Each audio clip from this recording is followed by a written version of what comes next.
मुकम्मल होने के बाद रोहान गांव वापस आया तो वो पहले जैसा नहीं था। हंसता खेलता जवान लड़का मुरझा सा गया था। हर वक्त चेहरे पे अफसुर्दगी छाई रहती, जैसे किसी की कोई अनमोल चीज़ खो जाए तो वो गहरे सदमे में चला जाता। ना तो किसी से ठीक तरह से बात करता था और ना किसी और चीज़ में दिलचस्पी बाकी थी। बस हर वक्त अपने कमरे में कैद रहता। दोस्तों से भी मिलना जुलना बंद कर दिया था। जाने कौन सा दर्द था जो उसे अंदर ही अंदर खाए जा रहा था। कमरे में घुटन महसूस हुई तो वो शाम में चलता हुआ दादाजी के पुराने घर में चला आया, जो अब एक खंडर बन चुका था। दादी जान के दुनिया से जाने के बाद दादाजी ने अपने आप को एक कमरे की हद तक महदूद कर लिया था। हालांकि बेटू ने आलीशान इमारत बना ली थी, लेकिन उन्हें सुकून उस मिट्टी से बने घरोंदे में मिलता जहां उन्होंने दादी के साथ जिंदगी का सबसे हसीन वक्त गुजारा था। वो मिट्टी के फर्श पे ऐन उसी जगह जाके बैठ गया जहां दादाजी की चारपाई पड़ी होती थी। आखिरी दिनों में तो वो बस छत की तरफ देखते रहते, जैसे वो इस इंतज़ार में थे कि कब मौत का फरिश्ता आए और उनकी रूह परवाज करके दादी के पास पहुंच जाए। रोहान भी ऐसे ही एक लम्हे के इंतज़ार में था। शायद मर तो वो पहले ही चुका था। एक वाजबी सी रस्म मलकुल मौत की मुंतज़िर थी। उसने ज़िंदगी में बेइंतहा तकलीफ दे चीज़ों का सामना किया, लेकिन जो कर्ब इंतज़ार में है शायद ही किसी और रंज में था। धूल से अटे फर्श पे टांगे फैलाकर उसने पुश्त दीवार के साथ लगा दी। मिट्टी की बोसीदा दीवार से सरकती धूल उसके बालों और शर्ट पे फैलने लगी। उसकी रूह मुकफ्फस परिंदे की मानिंद उस खंडर के हर एक कोने में फड़फड़ाती फिर रही थी, लेकिन उसे राह फरार मुयस्सर न थी। बेनूर आंखें घास फूस और गारे से बनी बोसीदा छत पे टिकी थी, जो उसके जिगर की तरह जगह जगह से चलनी थी। कहीं कहीं से झांकती रोशनी की किरणें जज्बात से आ रही नजरों की मानित लग रही थी, जो टिकटिकी बांधे कफन में लिपटे मुर्दा जिस्म को कब्र में उतरते तब तक देखती रहती हैं, जब तक वो मनो मट्टी तले दब न जाए। उसके लबों पे हल्की सी जुम्बिश हुई। मेरे अल्लाह, मेरा रास्ता आसान कर, ये अनमोल नेमत छीन ले मुझसे। बेचैन रूह को बेरहम जिस्म से आज़ाद कर दे। हर बार की तरह फरियाद और कबूलियत के बीच में उसकी माँ गई। उनकी हैबतनाक चीख जब समातों से टकराई तो वो झटके से उठा। अम्मी आते ही उससे लिपट गई और सिसकते हुए बोली, क्या हो गया तुम्हें? क्यों माँ का कलेजा छलनी करने पे तुले हो? रोहान उन्हें तसल्ली देने के लिए बोला, मैं ठीक हूँ। अम्मी छोटी छोटी बातों पे बिला वजह परेशान ना हुआ करे। लेकिन अम्मी को कहाँ तसल्ली होनी थी। रोहान, तुम दुनिया की आंखों में धूल झोंक सकते हो, मैं माँ हूँ। चाहे मुंह से कुछ ना कहो, लेकिन तुम्हारी आंखें बताती हैं कि तुम किसी कर्ब में मुब्तला हो। उसकी आंखों से आया दर्द माँ की नज़रों से भला कैसे छुप सकता था।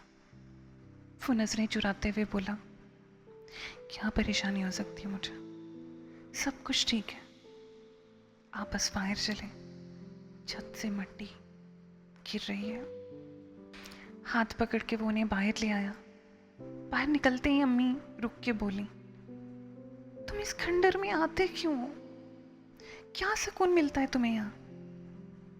इधर न जाने कैसी कैसी बलाएं आबाद है। दादाजी की याद आ रही थी, बस इसलिए इधर आ गया। चले ना, अब घर चलते हैं। उसने दायां बाजू उनके कंधों के गिर्द हाइल किया। अम्मी रुक के बोली, इसी खंडर ने तुम्हारे दादा की जान ली थी, भूल गए हो तुम? कितनी कोशिश की थी हमने उन्हें घर लाने की, लेकिन वो मरते दम तक यहीं रहने पे बाजिद थे। वादा करो तुम यहाँ फिर कभी नहीं आओगे, वरना मैं तुम्हें अपनी कसम दे दूंगी। वो हैबतज़दा थी।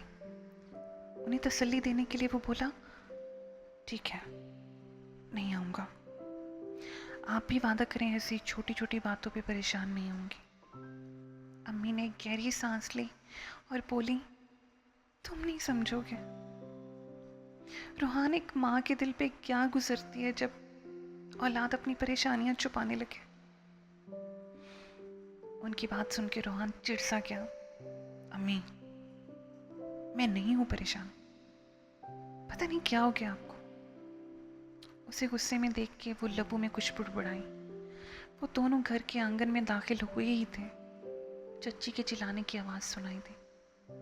अम्मी रुक के बोली, ओहो, लगता है फिर से बेचारे बच्चों की शामत आई हुई है, मैं जाके देखती हूँ। अम्मी आगे बढ़ी, लेकिन रोहान ने उनका हाथ पकड़ लिया और उन्हें टोकते हुए बोला, क्या ज़रूरत है? आपको पता है ना उनको पसंद नहीं है कोई उनकी फैमिली मैटर्स में इंटरफेयर करे। बिला वजह एक नई बहस शुरू हो जाएगी। उसकी बात सुन के अम्मी ने जवाब दिया, लेकिन बेटा, जवान बच्चों पे मारपीट करना, हर वक्त प्रेशर में रखना कहाँ की अक्लमंदी है? एक छत के नीचे रहते हुए कैसे अनदेखा कर दें? वो चची के बर्ताव से बहुत अफसरदा थे, लेकिन रोहान ने उन्हें समझाने की कोशिश की। आप ठीक कह रही हैं, लेकिन ये बात उन्हें समझनी चाहिए। जब वो चचा की नहीं सुनती तो किसी और की क्या सुनेंगे? बल्कि बच्चों का सारा गुस्सा आप पे निकल जाएगा। और वो हमेशा इल्ज़ाम लगाती हैं आपने उनके बच्चों को सर चढ़ाया।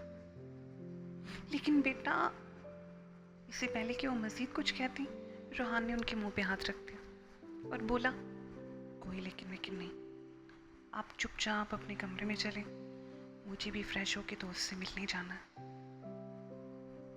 चच्ची की गालियां अभी भी जोर शोर से जारी थी।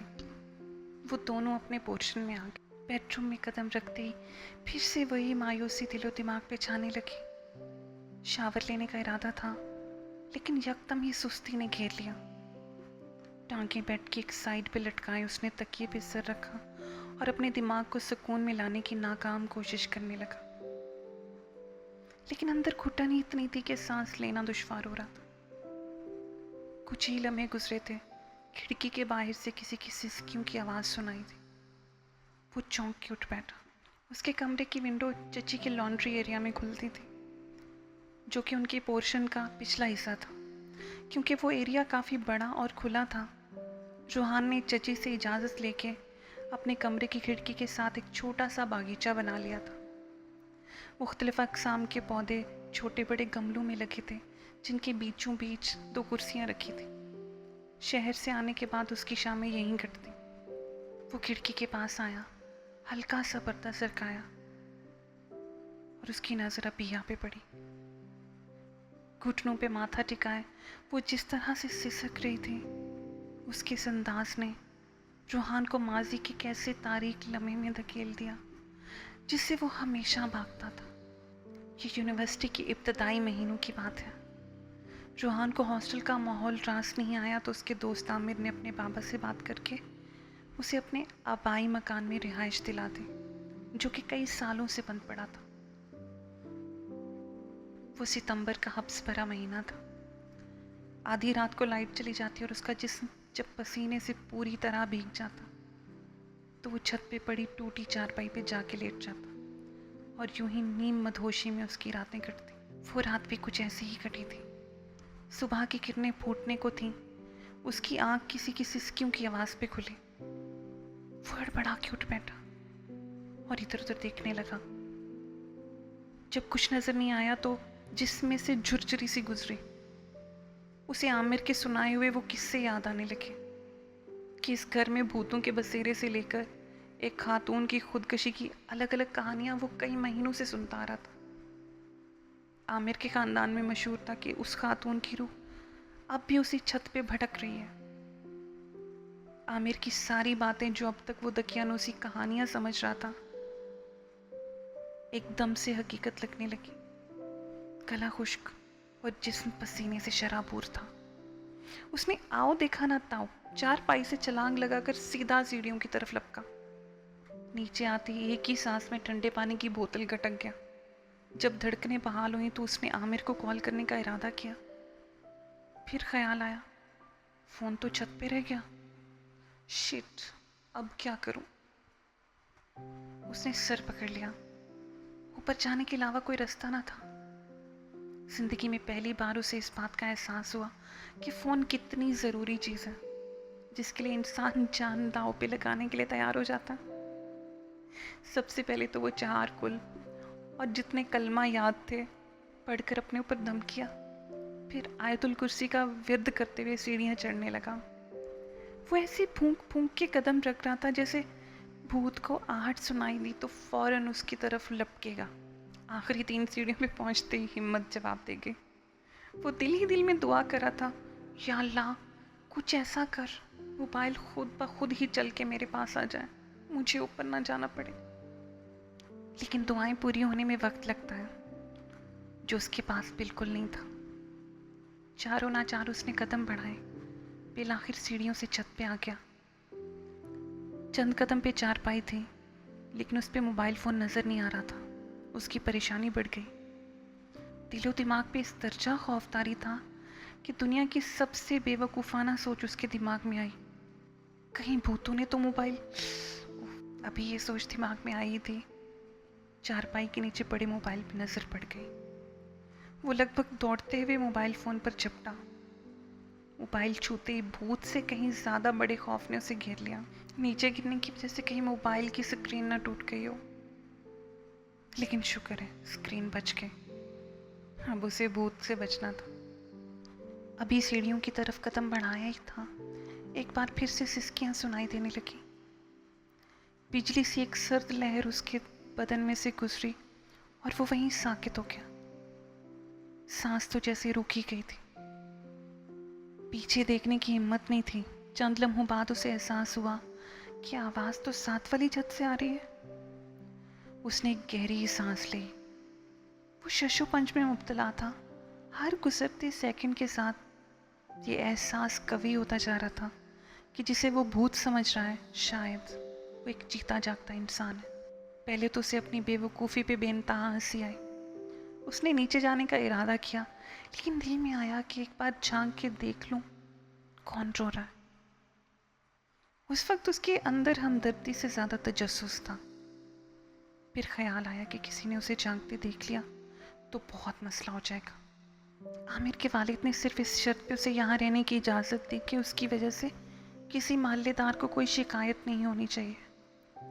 और वो जब भी यहाँ आते यही तंबीह करते कि बेटा कभी कोई ऐसी हरकत ना करना जिसकी वजह से हमें शर्मिंदगी उठानी पड़े। ये सोच के वो पीछे तो हटना चाहता था, लेकिन दिल नहीं मान रहा था। उस तरफ जाने का सिर्फ एक बहाना समझ में आया कि किसी ने देख भी लिया तो यही कह दूंगा कि शायद रोने वाले इंसान को किसी मदद की ज़रूरत हो। दोनों छतों की दरमियानी दीवार काफ़ी ऊंची थी। चारपाई पास ही पड़ी थी। डरते डरते चारपाई पे कदम जमा के वो दीवार के साथ तकरीबन लटक ही गया। हिम्मत करके आगे झुका। उसी दीवार के ऐन नीचे नज़र पड़ने पे उसे 2 पाँव दिखाई दिए। पाँव की उंगलियां ऐसी थीं कि जैसे किसी ने सफ़ेद पत्थर को निहायत नफासत से तराशा हो, जिन पे मेहंदी का गहरा रंग बता रहा था शायद कोई नौ ब्याही दुल्हन है। मज़ीद झुक के देखने की हिम्मत नहीं हुई। वो आहिस्तगी से पीछे हटा और चारपाई से उतर गया। वो सांस भी धीरे से ले रहा था, कहीं उस लड़की को उसकी मौजूदगी का एहसास ना हो। वो नीचे तो उतर आया, लेकिन उस लड़की का चेहरा देखने का तजस्सुस बढ़ता ही जा रहा था। अब ना तो वो वापस जा रहा था और ना ही दोबारा झांकने की हिम्मत हो रही थी। यार लड़की है, ऐसे किसी ने झांकते देख लिया तो बहुत मसला हो जाएगा। दिलो दिमाग के बीच में जंग शुरू हो चुकी थी। उसको सचमुच मदद की जरूरत भी तो हो सकती है, वरना इतनी सुबह सुबह कोई छत पे आके क्यों रोएगा। दिल ने फौरन बहाना गढ़ा। उसने दोबारा झांकने की कोशिश की।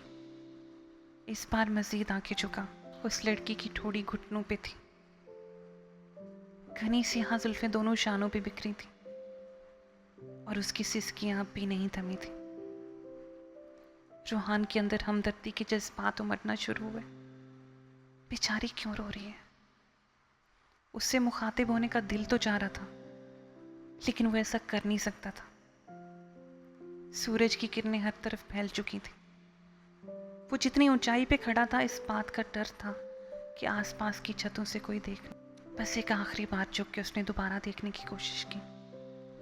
लड़की ने घुटनों से सर उठाया और दोनों हाथों से गालों पे फैली आंसुओं की लड़ियां पोंछने लगी। रोहान ऊंचाई पे उसकी पुश्त की जानिब था, इसलिए उसे उस लड़की का पूरा चेहरा दिखाई नहीं दे रहा था। लेकिन जब उसने बाल समेटे तो तीखी नाक और रुखसारों पे फैली लाली हल्की सी दिखाई दी। अब तो तजस्सुस इंतहा पे था। काश उसके चेहरे का दीदार हो सके। वो इसी सोच विचार में था कि वापस मुड़ जाए या थोड़ी देर और रुके। उस लड़की ने सर दीवार के साथ टेक दिया। गैर इरादी तौर पे आसमान की तरफ उसकी नजरें उठी।